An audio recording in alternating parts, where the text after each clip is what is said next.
thank you. And we're back. Now today, as I said in the beginning, today is all about, this is the year of the return, man. Show some love for that, man. It is the year of the return. And my show today is all about the return. First of all, I'm going to introduce my guest, and then he will also introduce another guest.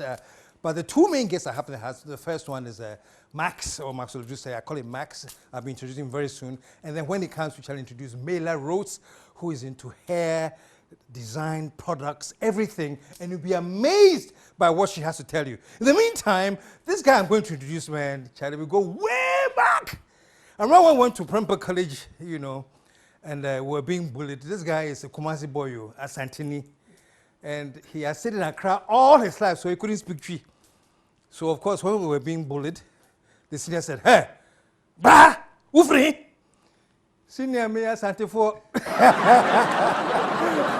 Well, for those of you who don't speak the language, too bad. I'll explain next week. But in the meantime, this guy is here, man. We go way back. We're going to talk about so many things.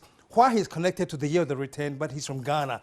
Put your hands together. Show some love for my good man, Maxwell Edusei. All right. Max, welcome to the show, man. Thank you for having me. My pleasure. Yes. Man, we go way back. From Bania to Osu. Finally, you're here, man. Yes. Wow. And I'm so excited. Yes. And it's good to have you here, you know. Yeah. I know, well, we have to jump so many things so that we can get to the crux of the thing. Yeah. But we are celebrating the year of the return. Yes. And you are here for a particular reason. Mm-hmm. You came with Mela Rhodes that we'll be meeting much later. Yes. But you still live in the States. Yes. But you started something with shea butter in Ghana. Yes. Tell us a little bit about it so we set the agenda well. Okay.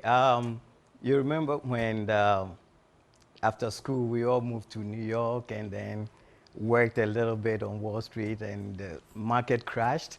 Then I decided to do my own business. So once I was talking to people about Africa, I realized that they didn't know anything about Africa.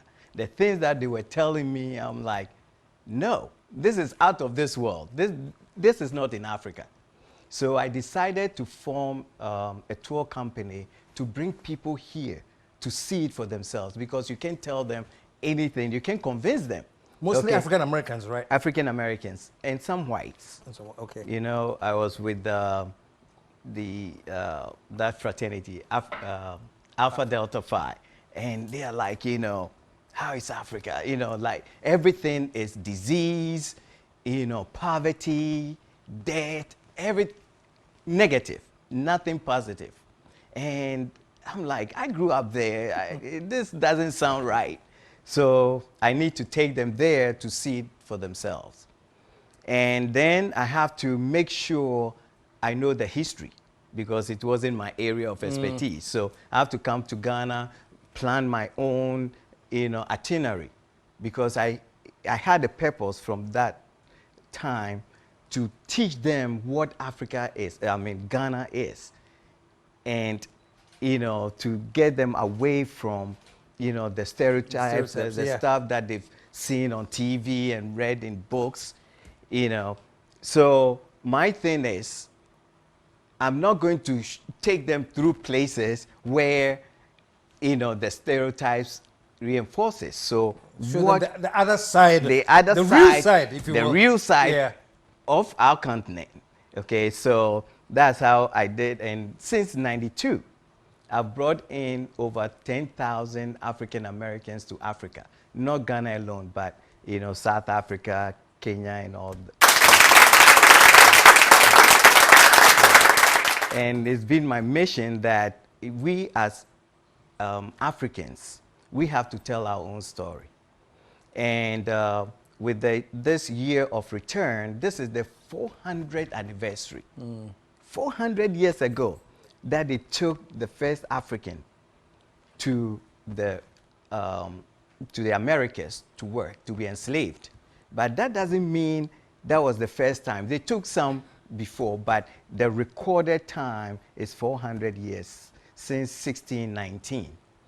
And I'm saying, you know, for 400 years, we have been dominated. We have been defined by another group to take advantage of us. Because anytime you allow anybody to define you, you give them the power to also nullify you. Yeah. Yeah. So all our years, you know, for all these years, our resources are taken away from us. And, you know, for example, even the shea butter, okay, they take it, they formulate it and bring it to us, back to us, sell it to us for, you know, 10 times the amount. Yep. So I got into this shea butter bit when I came to Ghana about 10 years ago, and my sister was evangelizing in the north. And I said, well, I've been doing all these tours. I haven't been to the north before. So I followed her there. And when we went, some of the ladies who were in her ministry were doing the shea butter. And that was the first time I saw it. You know, I didn't know it started brown and ended up beige, you know. So I was so fascinated. So I sat around, looked at it. We went deep into the night about, you know, 1 a.m. before she finished, because I wanted her to finish the whole process so I can see it. So she did it, and then I asked The process her, of what, creating shea butter? yeah, creating shea butter from the nuts. From the nuts. Yes. So I asked her if I could come back and stay there and study the whole thing. And she said yes. So 3 weeks later, I went back. So we started from the nuts. Actually, I went to the farms with them, how they pick it from the ground. It's a very nice fruit. It's like a smaller mango. Okay, it's green. Even whether it's ripe or not, it's still green. And so what they collect it from the ground. They don't pluck it. Because it's green, you can't tell whether it's ripe or not. But if it falls, you know that it's ripe. Right. So they collect it. So you have to wait for it to fall? Yes. Mostly? So every morning, and these trees are not cultivated. They grow in the wild. So they go out and collect them. So the one who goes first gets the nuts. So they collect the fruits, and then they bring it back and heap it till, you know, they get enough, and then they depit it, and then they process it, they dry it, and then when it's well dried, that's when they start the processing of the butter. So I started studying the whole thing. I stayed there for 2 weeks and studied the process. So just to fast forward, so that's how you got into that whole shea butter thing? Yes. And you started exporting?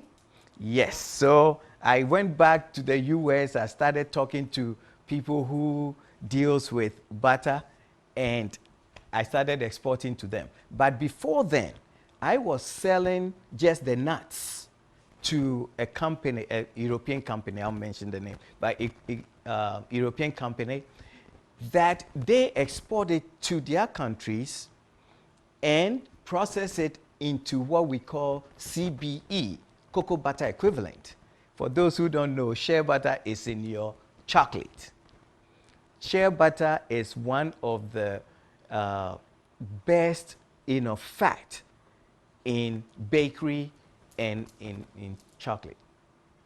So when I realized that, you know, they were getting more money from it, and I looked at the amount that they were paying for the nuts, I was amazed. I'm like, man, we are throwing our nuts away. So I stopped dealing with selling nuts and moved into processing. Okay. And selling the end product to the US.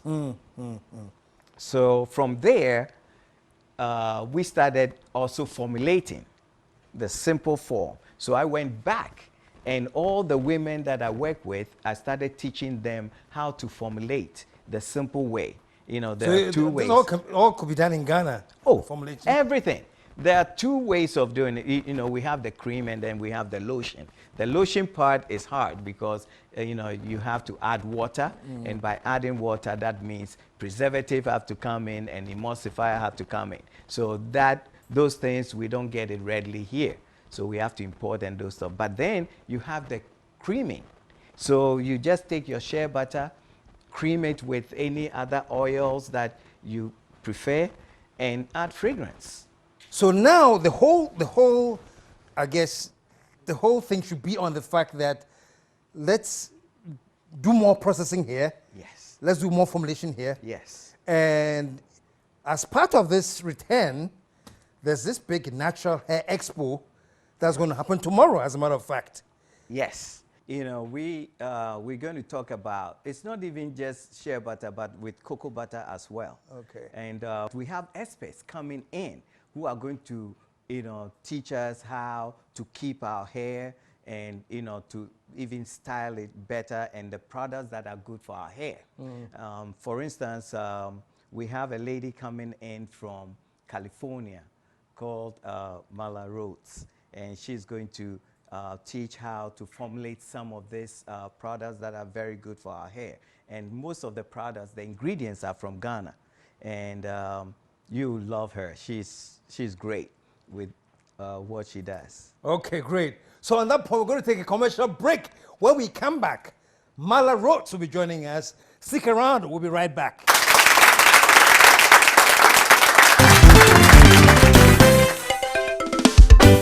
The KSM Show.